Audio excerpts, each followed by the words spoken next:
Go to assembly, new component. We call this screw rod housing shaft nut.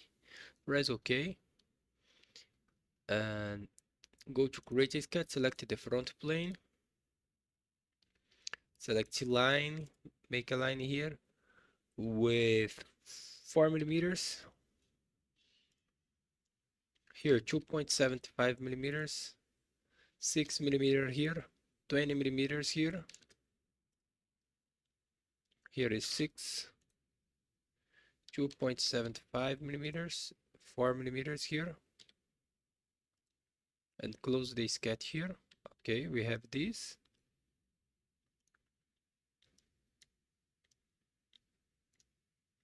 Okay, finish the sketch, go to revolve, select this profile, the axis is this line here, press OK.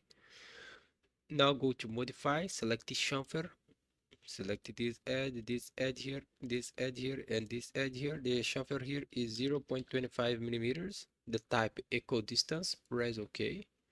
We have this. Okay, go to create a sketch, select the front plane again. Go to create project, include project, select this point here and this point here, press OK.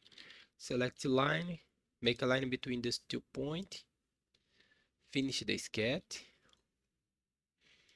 Now go to extrude, select the type here, thin extrude. The profile is this line here. The direction symmetric.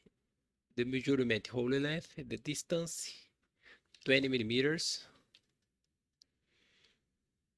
The wall thickness 3 millimeters, and the wall location center.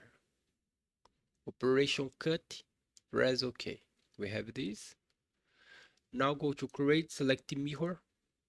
The object type is features, the object, the cut that we made here, the mirror plane, the top plane.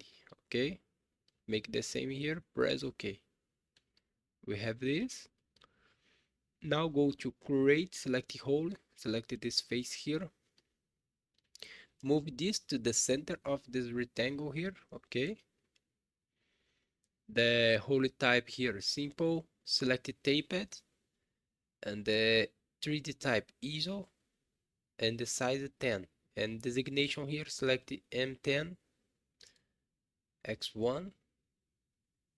press OK. Oh, sorry. Here the distance here, select the all, press OK. We have this. Okay. Now go to modify, select the chamfer, select this edge here, and this edge here, select the distance here is 2.3 millimeters and equal distance, press OK. Now go to hole here, edit this, select the mode LED here, press OK. We have this. Okay. Now let me show the other component here. Let me move this a little bit. Active the manual clamp here. Okay, we have this. Now go to assembly, select joint, select this face here, select this edge here. We have this. Okay, and the motion here is revolute, and press OK. Okay, we have this. Here finish our exercise. So thanks for watching. See you in the next video, and bye bye.